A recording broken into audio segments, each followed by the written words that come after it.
नमस्कार साथियों, मैं राजवर्धन चौहान आप सभी का स्वागत करता हूं आपके अपने YouTube channel study webs classes पर। और समय हो रहा है हिस्ट्री के डेली 25 MCQ क्वेश्चंस को सॉल्व करने का। तो शुरुआत करते हैं आज के इस वीडियो की। और वीडियो की शुरुआत करने से पहले आपसे कहना चाहूँगा, यदि अभी तक आपने चैनल को सब्सक्राइब नहीं किया तो चैनल को सब्सक्राइब जरूर करें। इसके साथ साथ हमारी वीडियो को ज़्यादा से ज़्यादा लोगों के बीच में आप शेयर करें, जिससे कि ज़्यादा से ज़्यादा लोग इसका फ़ायदा उठा सकें।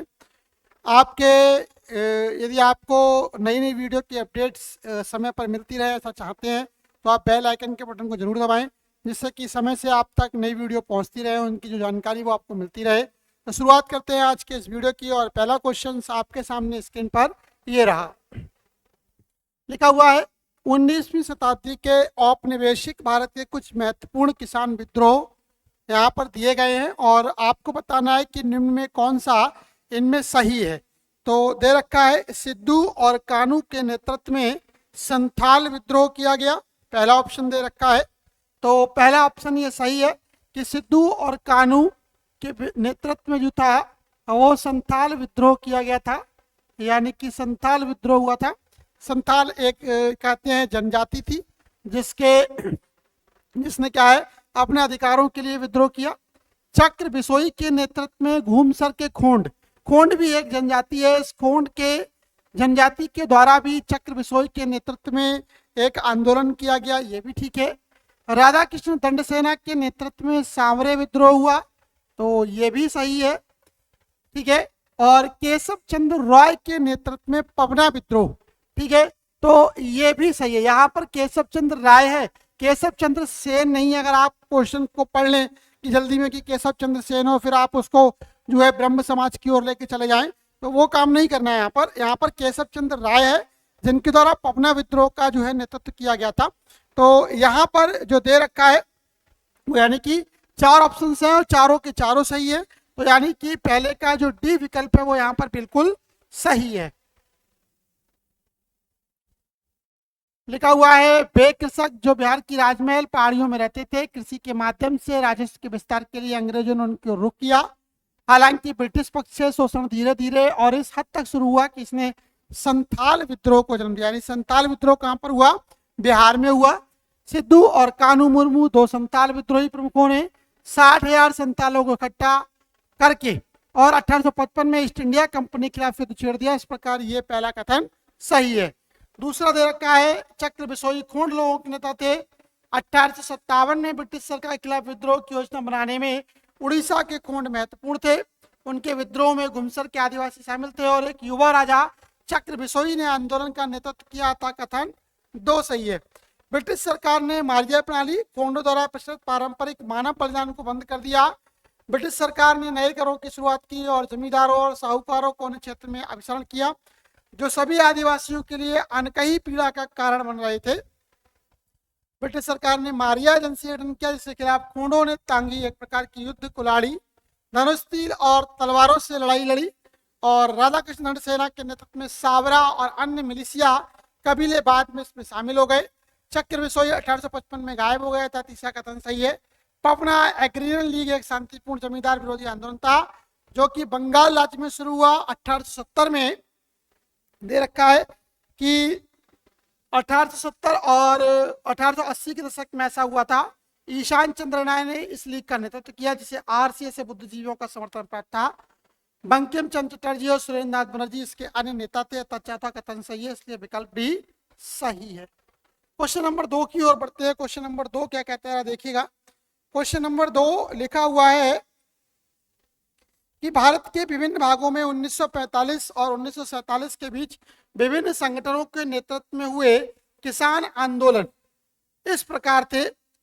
और आपसे पूछा जा रहा है कि निम्न में सही कथनों का कूट कौन सा है, सेकंड क्वेश्चन में। तो जरा देखिएगा, महाराष्ट्र किसान सभा के नेतृत्व में वारली आदिवासी किसान आंदोलन, बिल्कुल सही है। बिहार किसान सभा के नेतृत्व में बक्स किसान आंदोलन, ये भी सही है। कम्युनिस्टों के नेतृत्व में त्रावणकोर में आंदोलन हुआ, ये कर्नाटक साइड की बात है, ये भी सही है। बंगाल प्रांतीय किसान सभा के नेतृत्व में तेभागा आंदोलन हुआ, ये भी एक किसान आंदोलन था। तो 4 आंदोलन हम पढ़ते हैं आज़ादी से पहले, जिसमें आपका एक तेभागा का आंदोलन महत्वपूर्ण है। तो ये भी सब कैसे हैं, किसान आंदोलन थे। तो 4 के चारों यहाँ पर सही है। और पूछ रहा है सही कथनों के लिए कूट का चयन करें, तो यहाँ पर डी ऑप्शन आपका बिल्कुल सही है, यानी कि 4 के चारों कथन आपके सही है। डिस्क्रिप्शन आपके सामने रखा हुआ है, आप चाहे तो इसका स्क्रीनशॉट ले सकते हैं। यदि आप अदर क्लासेस ले रहे हैं, ऑफलाइन मोड से जुड़े हुए हैं, तो वहां पर भी इनके बारे में हम बात कर चुके हैं। लिखा हुआ है एक सन्यासी जो फिजी में गिरमिटिया मजदूर के रूप में अपनी पीठ पर तुलसीदास रामायण की एक प्रति ले जाने के बाद उस जिले में आया था, जिससे वह ग्रामीण श्रोताओं को छंद सुनाता था। ठीक है, ग्रामीण श्रोताओं को छंद सुनाता था।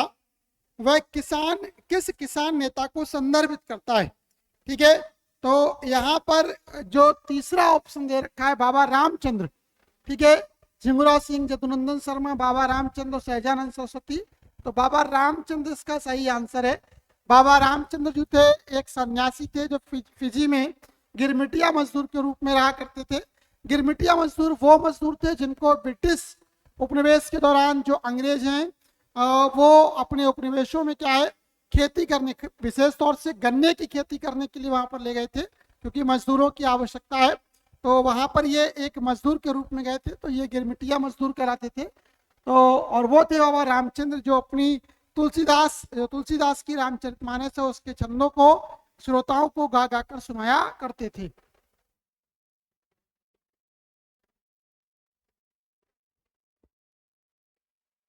लिखा हुआ है अवध में बाबा रामचंद्र ने किसान संघर्ष का नेतृत्व किया। वह एक सन्यासी थे जिन्होंने पहले फिजी में अनुबंधित श्रमिक के रूप में काम किया था। उन्होंने तालुकोदारों और जमींदारों के खिलाफ एक आंदोलन शुरू किया जो किसानों से उच्च लगान और कर मांगने के विरुद्ध था। किसान आंदोलन ने अनुरोध किया कि क्रूर भूस्वामियों का सामाजिक बहिष्कार किया जाए और भीख की जो प्रथा है उसको समाप्त किया जाए। क्वेश्चन नंबर 4 की ओर बढ़ते हैं। क्वेश्चन नंबर 4 क्या कहता है देखते हैं। क्वेश्चन नंबर 4 जो कहता है वो ये कहता है कि औपनिवेशिक काल में भारत के विभिन्न कोनों में लोकप्रिय विद्रोह भड़क उठे, कुछ इस प्रकार थे। लिखा हुआ है उसमें पहला आंदोलन दे रखा है या पहला विद्रोह तोमाडोरा जिसे कोया विद्रोह कहते हैं, बिरसा मुंडा जिसे उलगुलान कहते हैं, शंभुनाथ पाल जिसे पवना विद्रोह के नाम से जाना गया। और कह रहा है कि इनमें सभी जोड़ियों का सही क्रम कौन सा है। तो सभी जोड़ियों के लिए इसमें क्योंकि ये सारे के सारे सही हैं, यदि आप पुरानी वीडियोस को देख रहे हैं तो वहां पर बिरसा मुंडा के द्वारा जो है एक आंदोलन शुरू किया गया जिसे उल गुलान के नाम से जाना गया, ये भी सही है। तोमाडोरा कोया विद्रोह के नाम से जाना गया, ये भी सही है। और पवना विद्रोह के बारे में अभी हमने थोड़ी समय पहले बात की थी, इसमें शंभुनाथ पाल का नाम आता है, यानी कि 3 के तीनों ऑप्शन यहाँ पर सही है। लिखा हुआ है अल्लूरी श्री रामाराजू के नेतृत्व में कोया आदिवासी के द्वारा 1922 में रंपा में अंग्रेजों के खिलाफ उठ खड़े हुए। उन्होंने ब्रिटिश वन नियमों और कबीलों का शोषण करने वाले मुथंदर के रूप में जाने जाने वाले आदिवासी प्रमुखों के खिलाफ विद्रोह किया। इसके साथ साथ इसमें यह भी लिखा हुआ है कि द ग्रेट उलगुलान स्थानीय अधिकारियों द्वारा आदिवासियों के खिलाफ यौन शोषण और भेदभाव के जवाब में बिरसा मुंडा के द्वारा शुरू किया गया एक आंदोलन था। पवना आंदोलन 1870 के दशक में शुरू हुआ था और 1880 तक चला था। ठीक है, इसके साथ साथ इसमें यह भी लिखा हुआ है कि जमींदार पूर्वी बंगाल के बड़े हिस्से में सबसे गरीब किसानों से लगाना भूमि कर वसूलते थे। बंकिम चंद्र चटर्जी, आर.सी. दत्त और सुरेंद्रनाथ बनर्जी के नेतृत्व में इंडियन एसोसिएशन ने संघर्ष का समर्थन किया था। क्वेश्चन नंबर 5 की ओर बढ़ते हैं। क्वेश्चन नंबर 5 क्या कहता है। लिखा हुआ है जिन 3 राज्यों ने 15 अगस्त 1947 तक किसी भी डोमिनियन में प्रवेश न किया उन सभी पर राजकुमारों का शासन था, जिनका अपना धर्म उनकी बहुसंख्यक प्रजा से अलग था। इनमें गलत को इंगित करें। ठीक है, तो क्वेश्चन ये है कि यहाँ पर 3 राज्य थे जब देश आजाद हुआ और उन्होंने क्या है कि भारत में विलय होने से मना कर दिया। तो कह रहा है कि इन पर जो राजकुमारों का शासन था, ठीक है, लेकिन उनका अपना धर्म बहुसंख्यक प्रजा से अलग था, यानी कि प्रजा वहां की किसी दूसरे धर्म की अनुयायी ज्यादा थी, लेकिन जो वहां के राजा हैं वो किसी दूसरे धर्म को मानने वाले थे। तो कह रहा है कि इनमें कौन सा गलत है। ठीक है, देखो हैदराबाद, जूनागढ़ और कश्मीर ये 3 रियासतें थी, और इन तीनों रियासतों का भारत में जो विलय है वो हैदराबाद का भी, हैदराबाद के नवाब ने एक अलग संप्रभु राष्ट्र की मांग की। बाद में ऑपरेशन पोलो के द्वारा इसको भारत में मिलाया गया। जूनागढ़ रियासत में क्या है कि वोटिंग कराई गई, तब उसको मिलाया गया। कश्मीर में राजा हरि सिंह थे, और हरि सिंह के द्वारा एक समझौते के द्वारा कश्मीर को यहाँ पर विलय किया गया। तो इस प्रकार ये तीनों रियासतें तो एक थी, लेकिन इसमें भोपाल की जो रियासत है वो इसमें भिन्न है। कह रहा है गलत को इंगित करें तो भोपाल है।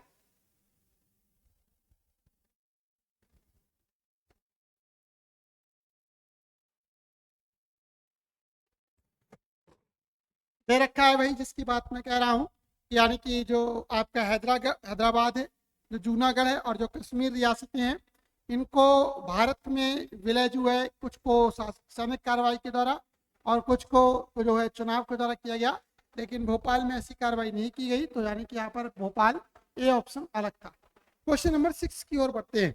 क्वेश्चन नंबर 6 क्या कहता है देखिएगा। क्वेश्चन नंबर 6 लिखा हुआ है, औपनिवेशिक काल में ऐतिहासिक रूप से कुछ महत्वपूर्ण घटनाएं घटी। ठीक है, विभिन्न गवर्नर जनरलों के शासनकाल के दौरान घटित हुई। तो पूछ रहा है सही जोड़ियों का आपको यहाँ पर क्या करना है, चयन करना है। लिखा हुआ है शिमला सम्मेलन लॉर्ड बेविल के समय में आयोजित किया गया, बिल्कुल सही है। लॉर्ड बेविल के समय में ही शिमला सम्मेलन आयोजित किया गया। ठीक है, और कहा था इस सम्मेलन में गांधी जी ने भाग नहीं लिया, जबकि गांधी जी शिमला में ही उपलब्ध थे। मोहम्मद अली जिन्ना की हठधर्मिता के कारण क्या है, ये जो सम्मेलन था वो विफल हो गया। अगला है मोपला विद्रोह लॉर्ड रीडिंग के शासनकाल में हुआ, ये भी सही है।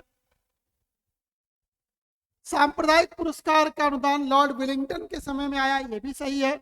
मॉन्टेग्यू चेम्स सुधार जो था उसके बाद इसको शुरू किया गया। और पाकिस्तान की पहली मांग लॉर्ड लिन लिथगो के समय में शुरू की गई, ये वाला ऑप्शन भी सही है। यानी कि यहाँ पर जो भी गवर्नर जनरल है या जो भी वायसराय हैं और जो भी घटनाएं हैं वो बिल्कुल सही है। यानी कि सारे ऑप्शन 1 2 3 4 यहाँ पर सही है। आप डिस्क्रिप्शन को देख सकते हैं, डिस्क्रिप्शन में दे रखा है।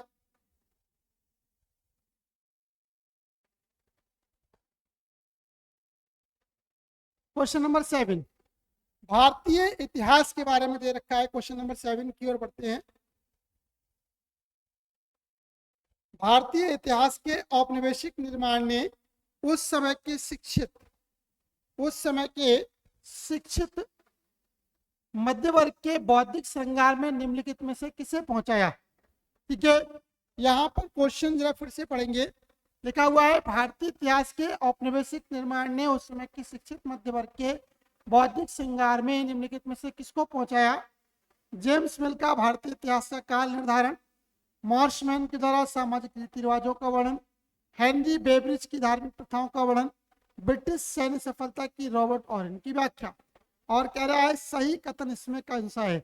यानी कि यहाँ पर कुछ घटनाएं हैं और उन घटनाओं का लेखन किसके द्वारा किया गया है, जो कि भारतीय इतिहास को कहे कि एक तरह की श्रृंगारिकता प्रदान करता है। क्वेश्चन ये है, तो यहाँ पर ये 4 के चारों ही सही हैं।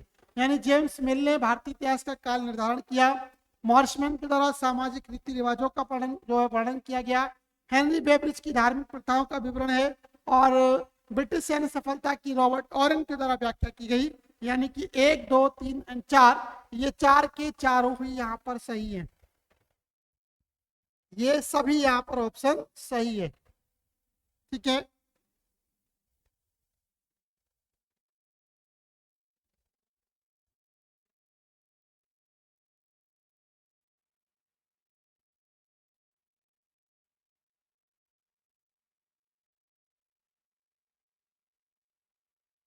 क्वेश्चन नंबर 8 की ओर बढ़ते हैं। क्वेश्चन नंबर 8 क्या कहता है देखिएगा। क्वेश्चन नंबर 8, क्वेश्चन नंबर 8 में लिखा हुआ है भारतीय राष्ट्रीय आंदोलन के लगभग सभी क्रांतिकारी नायकों का अंत कठिन था। ठीक है, जतिन दास की भूख हड़ताल पर मृत्यु हो गई, सही है। भगत सिंह को फांसी दी गई, सही है। कल्पवृत्त को उम्र कैद की सजा दी गई, सही है।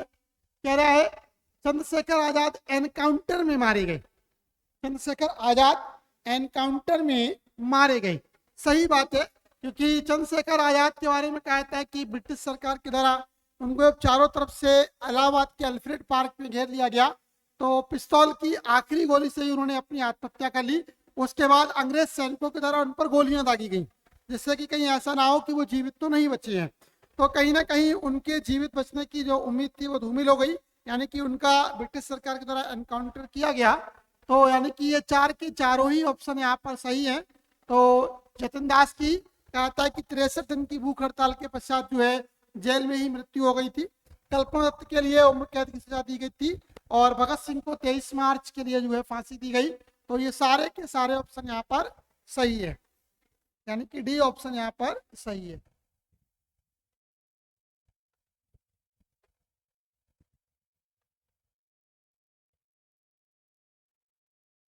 डिस्क्रिप्शन आप देख सकते हैं।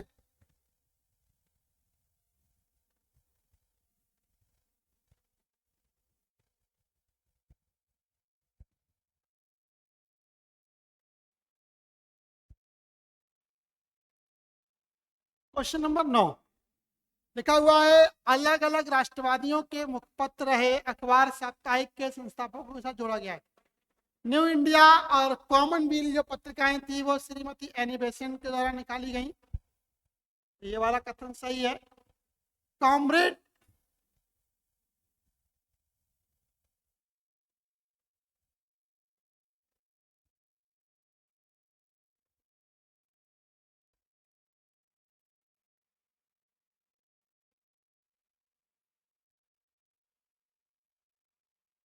न्यू इंडिया और कॉमनवेल्थ नाम की पत्रिकाएं श्रीमती एनी बेसेंट के द्वारा निकाली गई, ये सही है।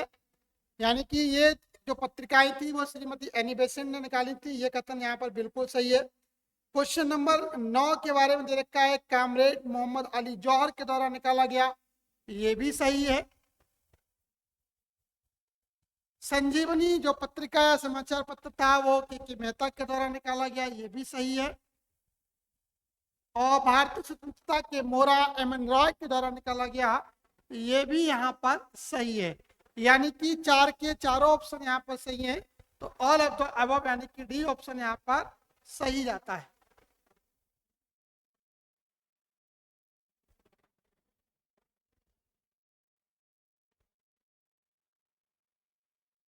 देखिएगा, एनी बेसेंट का संपादकीय न्यू इंडिया, ठीक है, 1911 से 1914 के बीच मोहम्मद अली जौहर ने समाचार पत्र द कामरेड का प्रकाशन किया, ठीक है। कृष्ण कुमार मित्रा ने 1888 में अपनी बंगाली पत्रिका संजीवनी प्रकाशित की और मनवेंद्र नाथ यानी कि एम एन रॉय के द्वारा जो है नरेंद्र नाथ के भट्टाचार्य के नाम से भी जाना जाता है, उन्होंने जो है अपनी एक अलग पुस्तिका निकाली थी जिसके बारे में हम पीछे ही बात कर चुके हैं, भारतीय स्वतंत्रता के मोहरा एम एन रॉय के, ठीक है। तो यहाँ पर यानी कि सारे आपके डी के डी ऑप्शन यहाँ पर सही है, यानी कि 9th का जो सही आंसर है वो कौन सा है आपका, डी। क्वेश्चन नंबर 10 की ओर बढ़ते हैं। क्वेश्चन नंबर 10 क्या कहता है, भारत में कुछ वायसराय का कार्यकाल और भारत के इतिहास की कुछ महत्वपूर्ण घटनाओं का या घटनाक्रमों का गवाह रहा है, बयानों की जांच करें। लॉर्ड हार्डिंग द्वितीय ने दिल्ली में राज्याभिषेक दरबार देखा, बिल्कुल सही है। कहा जाता है कि दूसरा दिल्ली दरबार कब हुआ, लॉर्ड हार्डिंग के समय में ही हुआ था और लॉर्ड हार्डिंग के शासनकाल यानी कि 1911 में ही दूसरा दिल्ली दरबार आयोजित किया गया, ठीक है। चेम्सफोर्ड के कार्यकाल में रोलेट एक्ट पारित हुआ था, ये भी बात सही है, ठीक है। लॉर्ड रीडिंग का कार्यकाल प्रिंस ऑफ वेल्स की यात्रा का गवाह बना, ठीक है, यहाँ पर दिल्ली दरबार का आयोजन किया गया। और लॉर्ड विलिंगटन के कार्यकाल में दूसरा गोलमेज सम्मेलन लंदन में हुआ, ये भी सही है। यानी कि चार के चारों कूट यहाँ पर सही है। तो सही आंसर कौन सा आता है, डी आता है।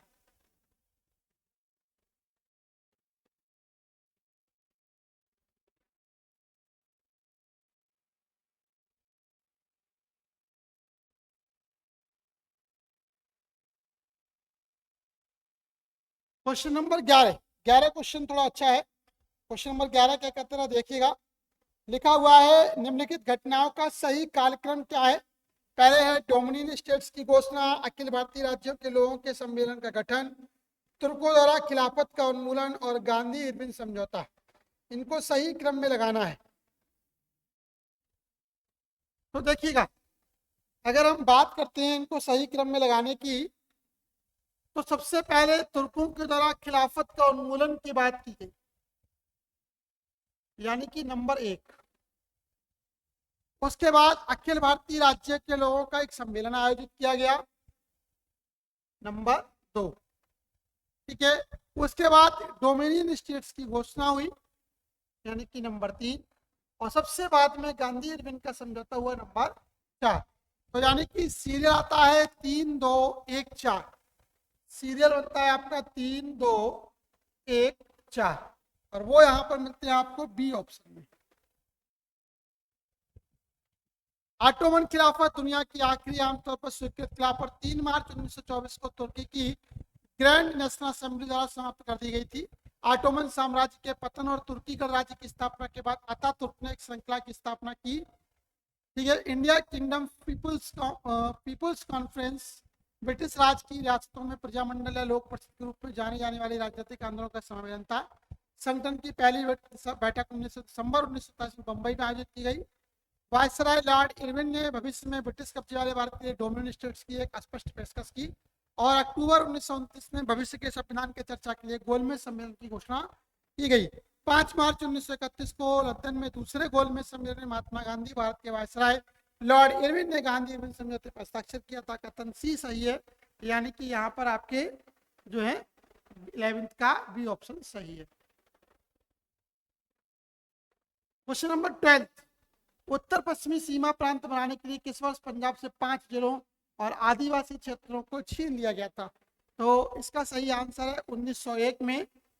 1901 में पंजाब से जो आदिवासी क्षेत्र हैं और जो 5 जिले हैं उनके लिए जो है क्या है, छीन लिया गया था।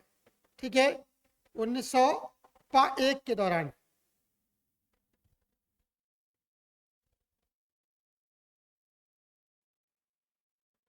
दूसरे सिख युग के बाद उत्तर पश्चिमी सीमा प्रांत यानी ब्रिटिश भारत का हिस्सा बन गया। ब्रिटिश ईस्ट इंडिया कंपनी ने लड़ाई में अपनी जीत के बाद पंजाब पर कब्जा कर लिया। इसने अफगानिस्तान के साथ सीमावर्ती क्षेत्रों की भी जिम्मेदारी ली, जो पहले सिख साम्राज्य के क्षेत्र का हिस्सा थे 1901 तक।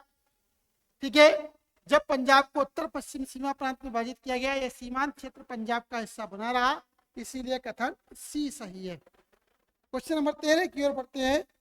13 क्या कहता है, लिखा हुआ है लिथगो ने इसे 1857 के बाद से अब तक का सबसे गंभीर विद्रोह बताया, जिसकी गंभीरता और सीमा को हमने अब तक सैन्य सुरक्षा के कारणों से दुनिया से छिपाया है। यह किस आंदोलन का उल्लेख है? तो यदि हम इस आंदोलन की बात करते हैं, तो यहाँ पर यदि हम भारत छोड़ो आंदोलन की बात करते हैं, तो 1857 के पश्चात ये सबसे बड़ा आंदोलन था। ठीक है, और इसकी परिणति क्या हुई कि अंग्रेजों को भारत छोड़ने के लिए जो है विवश होना पड़ा था। 8 अगस्त 1942 को महात्मा गांधी ने मुंबई में अखिल भारतीय कांग्रेस कमेटी की बैठक में ब्रिटिश शासन को समाप्त करने के लिए एक स्पष्ट आह्वान जारी किया और भारत छोड़ो आंदोलन शुरू किया। लॉर्ड लिथगो इस समय भारत के वायसराय थे। गांधी जी ने ग्वालियर टैंक मैदान में दिए गए भाषण में करो या मरो की घोषणा की। अरुणा आसफ अली, जिन्हें आमतौर पर स्वतंत्रता आंदोलन की ग्रैंड ओल्ड लेडी के रूप में जाना जाता है, को भारत छोड़ो आंदोलन के दौरान मुंबई के ग्वालियर टैंक मैदान में भारतीय झंडा फहराने का श्रेय दिया जाता है। लिथगो ने 1857 के बाद से अब तक का सबसे गंभीर विद्रोह माना है, इसलिए ऑप्शन डी सही है। क्वेश्चन नंबर 14 की ओर बढ़ते हैं। क्वेश्चन नंबर 14 क्या कहता है, क्वेश्चन नंबर 14 लिखा हुआ है औपनिवेशिक काल की कुछ घटनाएं इस प्रकार हैं। मेरठ षड्यंत्र केस, राजकोष याग द्वारा भेदभावपूर्ण संरक्षण की नई ब्रिटिश नीति का प्रतिपादन, सरकार में उच्च पदों पर अपने रोजगार में मिट्टी के पुत्रों के खिलाफ भेदभावपूर्ण नीति निर्धारित करना, 7वें कम्युनिस्ट इंटरनेशनल की बैठक के बाद पीसी जोशी के नेतृत्व में भारतीय कम्युनिस्ट पार्टी का क्रम और इनका सही कालक्रम यहाँ पर आपको बताना है। तो जरा देखिएगा, इनमें सबसे नंबर पहले पर आता है भेदभावपूर्ण संरक्षण की नीति, 2 नंबर पर सही है। उसके बाद आता है 7वें कम्युनिस्ट इंटरनेशनल की बैठक के बाद ये आता है। उसके बाद आता है मेरठ का जो षड्यंत्र केस है वो, मेरठ का षड्यंत्र केस, सॉरी ये पहले पर है, ये दूसरे पर है, ये तीसरे पर है, और चौथा आपका बचता है ये। अगर हम सीरियल से लगाते हैं तो बनता है ये 2 और 4, 1 3, 2 4 1 3, ये बनते हैं आपके सी ऑप्शन में। इसी ऑप्शन सही है। इसके लिए आप चाहें तो स्क्रीनशॉट ले सकते हैं इसका, और चाहें तो आप हमारी वीडियो को डाउनलोड भी कर सकते हैं, वहां पर आपके लिए चीज़ें आसानी से मिल जाएंगी। ठीक है, जो लिंक दे रखा है, जो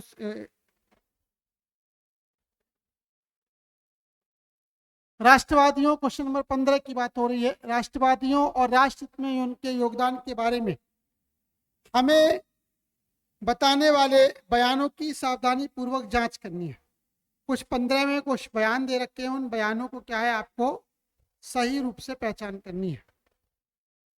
लिखा हुआ है पट्टारवी सीतारमैया भारत में भाषाई आधार पर राज्यों के संगठन के मुख्य वास्तुकार। बिल्कुल सही बात है कि पट्टारवी सीतारमैया ने ही भाषाई आधार पर राज्यों के गठन की बात की थी, और भाषाई आधार पर गठित होने वाला भारत का पहला राज्य जो है वो आंध्र प्रदेश था। दूसरा है जमनालाल बजाज भारतीय राष्ट्रीय कांग्रेस के कोषाध्यक्ष के पद पर थे। बिल्कुल सही है, जमनालाल बजाज कौन थे? भारतीय राष्ट्रीय कांग्रेस के कोषाध्यक्ष थे। तीसरा है M.R. जयकर भारतीय संविधान की मौजूदा समिति के सदस्य थे। ये भी सही है।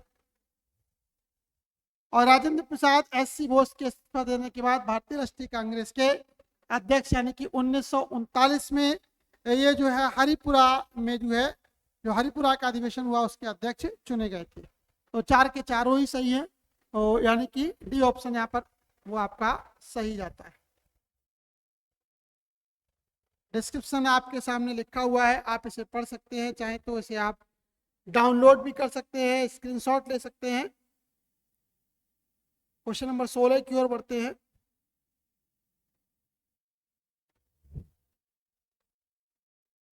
शुरू में गांधी के एक सहयोगी, उन्होंने कांग्रेस छोड़ दी, गांधी के साथ नाता तोड़ लिया और आत्मसम्मान आंदोलन नामक एक क्रांतिकारी सामाजिक आंदोलन को शुरू किया। ये क्वेश्चन कल भी हम बात कर रहे थे, और इसमें एक नाम आया था EVR नायकर का। EVR नायकर का जो गांधी के साथ में थे, लेकिन बाद में असहयोग आंदोलन की वापसी के दौरान ये गांधी से नाराज हो गए, और उन्होंने क्या है कि गांधी से अपने सभी प्रकार के नातों को तोड़ लिया।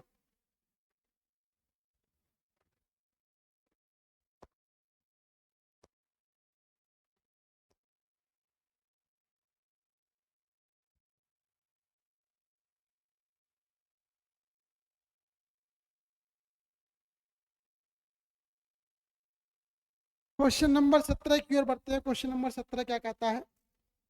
लिखा हुआ है राष्ट्रीय आंदोलन के दौरान विभिन्न नेताओं ने विरोध के विभिन्न तरीकों का समर्थन किया। गोखले के द्वारा याचिकाएं और संकल्प की बात की गई। सही है। भगत सिंह जनता को जगाने के लिए बहादुरी की कार्य, चाहे वो सेंट्रल असेंबली का बम कांड हो, चाहे लाहौर में सैंडर्स की जो हत्या है वो, तिलक के द्वारा सीधी प्रक्रिया यानी कि बाल गंगाधर तिलक ने सीधी कार्रवाई की बात की, और गांधी असंवैधानिक तरीके से जो थे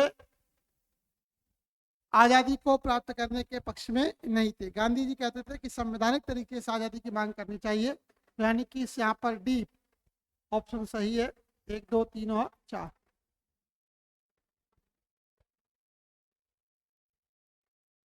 डिस्क्रिप्शन सामने है, आप इसका स्क्रीनशॉट ले सकते हैं, वरना आगे बढ़ते हैं।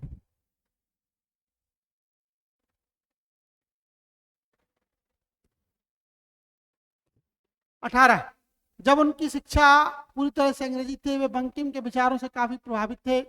जैसा कि उनके भवानी मंदिर के शुरुआती पंपलेट से पता चलता है, उनके लिए शक्ति या माता ने भारत मातृभूमि का प्रतिनिधित्व किया, जो जीवन के लिए उनके ध्यान का केंद्र बन गया। यह संदर्भ किसका है? तो देखिएगा, भवानी मंदिर एक पत्रिका थी, इसकी शुरुआत करने वाले कौन थे? श्रीमद अरविंद घोष। कौन थे?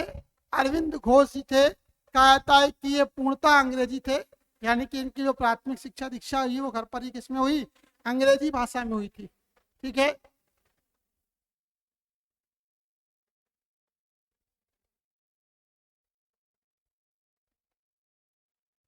क्वेश्चन नंबर 19 की ओर बढ़ते हैं। 19 नंबर क्या कहता है जरा देखिएगा।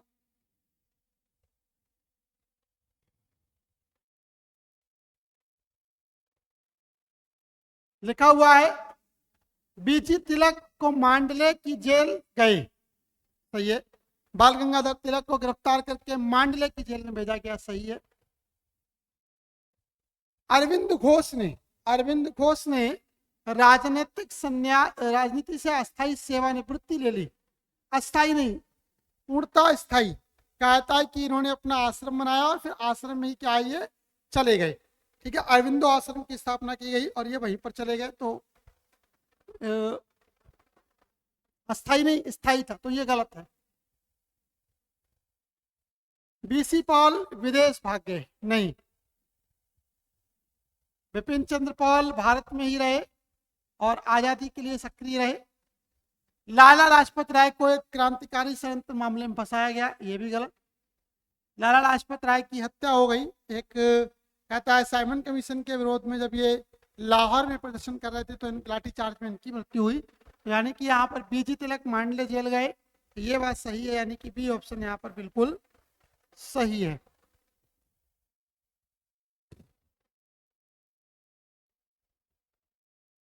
क्वेश्चन नंबर 20 की ओर बढ़ते हैं। 20 क्या कहता है देखिएगा।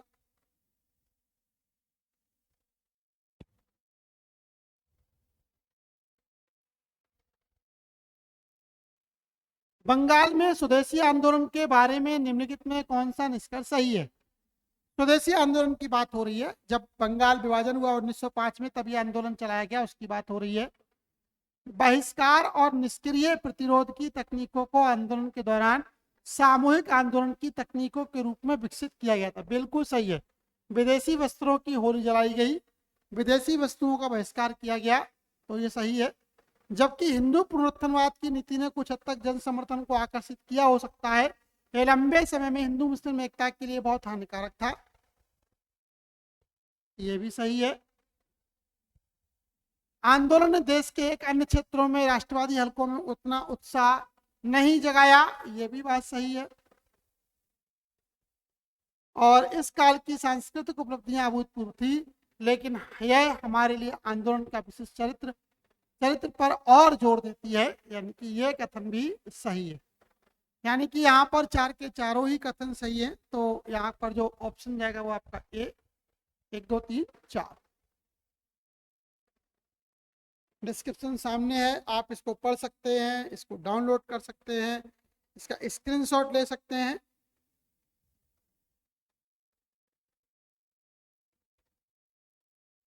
क्वेश्चन नंबर 21, कौन सा कथन सत्य है।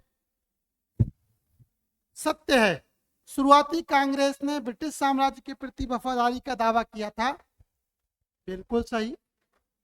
शुरुआती कांग्रेस ने भारत में गलत बात, ब्रिटिश शासन को उखाड़ने की बात तो बहुत बाद में आई। कांग्रेस की स्थापना एक पूर्णकालिक राजनीतिक संगठन के रूप में की गई, नहीं, एक सेफ्टी वॉल्व के रूप में की गई। कांग्रेस के संस्थापकों में कई किसान नेता थे, ये भी गलत। कई बैरिस्टर और उच्च लोग भी थे, वो इसमें शामिल थे। तो सही कथन है यहाँ पर ए।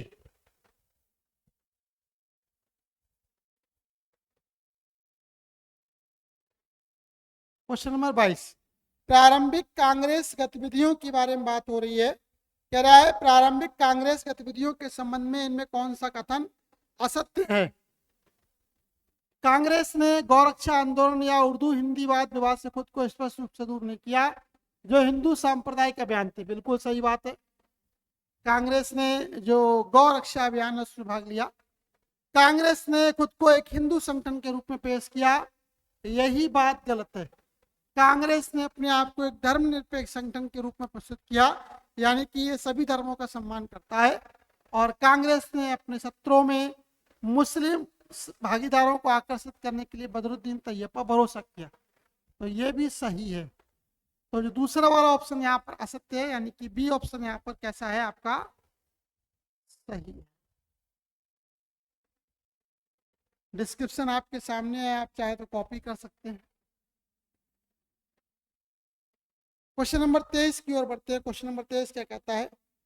लिखा हुआ है नरमपंथियों ने के बारे में कौन सा कथन गलत है? नरमपंथी, देखो नरमपंथी विचारधारा वो विचारधारा थी जिसका मानना यह था कि हम अंग्रेजों से यदि आज़ादी मांगेंगे तो मांगने से हमारे लिए आज़ादी मिल जाएगी। तो कह रहा है कौन सा कथन असत्य है? उनमें ज्यादातर अच्छे वकील थे जिन्होंने ब्रिटेन में पढ़ाई की थी। ठीक है, नरमपंथियों के संदर्भ में कह रहा है इनमें ज्यादातर वकील थे और ब्रिटेन में पढ़ाई की थी। सही बात है। वे चाहते थे कि अंग्रेज भारत छोड़ दे। असत्य, गलत बात। जो नरमपंथी थे, नरमपंथियों के बारे में कहा था कि उन लोगों का मानना यह था कि भारत के लोगों को शासन करने का अधिकार दिया जाए, चाहे तो अंग्रेज के बदले में यहाँ रह सकते हैं। वे ब्रिटिश राजनीतिक संस्थाओं के बड़े प्रशंसक थे। नरमपंथियों के बारे में बात हो रही, बिल्कुल सही है। उन्होंने सिविल सेवा परीक्षा के लिए आयु सीमा कम करने की मांग की, बिल्कुल गलत है। ठीक है, यानी कि दूसरे और चौथे ऑप्शन यहाँ पर गलत हैं, बाकी के दोनों ऑप्शन आपके सही है, यानी कि डी ऑप्शन जाता है। चलिए आगे बढ़ते हैं क्वेश्चन नंबर 24 की ओर। आप डिस्क्रिप्शन को कॉपी कर सकते हैं, स्क्रीनशॉट ले सकते हैं। चरमपंथियों के बारे में इनमें कौन सा कथन असत्य है? उन्होंने औपनिवेशिक आर्थिक नीति की तीखी आलोचना करने के लिए नरमपंथी नेताओं के ऋण को स्वीकार किया। सही बात है। उन्होंने पश्चिमी संस्थाओं को खारिज कर दिया और जीवन के स्वदेशी तरीकों का पुनरुद्धार किया, ये भी सही है। उन्होंने औपनिवेशिक शासन को बुरा माना क्योंकि यह विदेशी शासन था, ये भी सही है। वे बहुत ही आडंबरपूर्ण जीवन व्यतीत करते थे, ये बात गलत है। वो आडंबरपूर्ण जीवन नहीं, वो एक सामान्य जीवन जिया करते थे जो कि भारत की आज़ादी के लिए जरूरी था। तो यहाँ पर डी ऑप्शन बिल्कुल सही है। डिस्क्रिप्शन आपके सामने है, आप इसके लिए देख सकते हैं। क्वेश्चन नंबर 25, आज का अंतिम क्वेश्चन।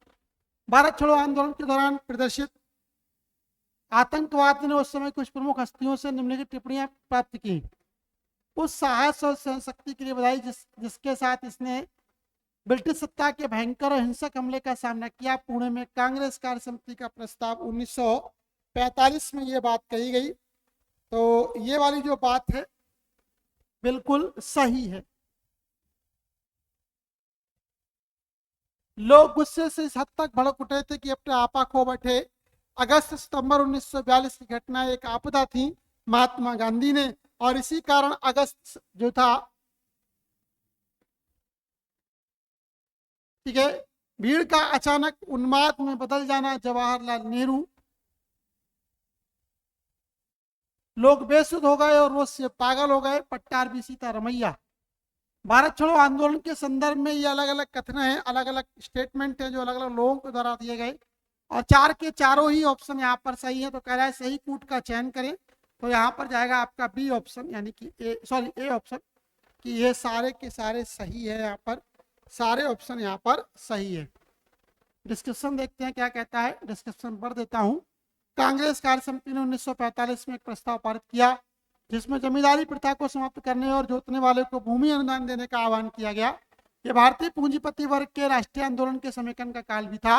इसे पहले स्वीकार नहीं किया गया था क्योंकि कांग्रेस को चिंता थी कि जमींदार समुदाय से प्रतिक्रिया का कारण बनेगा जो भारतीय राष्ट्रीय आंदोलन के लिए बुरा होगा। 1945 में पुणे में कांग्रेस कार्य समिति के प्रस्ताव ने ब्रिटिश सत्ता के उग्र और हिंसक हमले का सामना करने में देश को उसके धैर्य और दृढ़ता के लिए बधाई दी। अतः एक कथन सही है, कांग्रेस की नीति अभी भी स्पष्ट रूप से अहिंसक थी। ऐसा प्रतीत होता है कि कांग्रेस नेताओं की व्यापक गिरफ्तारी ने बल्कि सरकार को दोषी ठहराया गया था, नियंत्रण होने की हद तक जनता को क्रोधित कर दिया है। यहाँ पर है, उनका मानना था कि जो तबाही हुई थी उसके लिए कांग्रेस नहीं बल्कि सरकार को दोषी ठहराया गया था। गांधी की राय में सरकार के लिए एकमात्र उचित दृष्टिकोण यह था कि कांग्रेस के नेताओं को रिहा किया जाए, सभी दमनकारी उपायों को हटाया जाए और बातचीत को आगे बढ़ाया जाए। हिंसा के किसी भी प्रत्यक्ष कार्य से निपटने के लिए सरकार के पास निश्चित रूप से पर्याप्त साधन होने चाहिए। इस प्रकार कथन दो सही है। कांग्रेस के राष्ट्रवादी नेताओं और किसान जनता के बीच बढ़ती इकाई उनके लेखन और पत्र व्यवहार में परिलक्षित होती है। जवाहरलाल नेहरू ने अपनी पुस्तक डिस्कवरी ऑफ इंडिया में तत्काल भीड़ के उन्माद का वर्णन किया है। लोग बेसुध हो गए, क्रोध से पागल हो गए, ये पट्टारबी सीतारमैया कहते हैं। ये इसी किताब में लिखा हुआ है, सीतारमैया और नेहरू के बीच एक पत्र व्यवहार है। इस प्रकार कथन 3 और 4 सही है, अतः विकल्प यहाँ पर ए आपका बिल्कुल सही है। तो ये थे आज के जो 25 क्वेश्चन जो कि विविध परीक्षाओं से महत्वपूर्ण थे। यदि आपको आज की वीडियो अच्छी लगी हो तो इस वीडियो को ज़्यादा से ज़्यादा लोगों के बीच जो है शेयर करें, लाइक के बटन को दबाएं। आज के लिए फिलहाल इतना ही, मिलते हैं कल कुछ नए क्वेश्चंस के साथ। तब तक के लिए धन्यवाद। जय हिंद, जय भारत।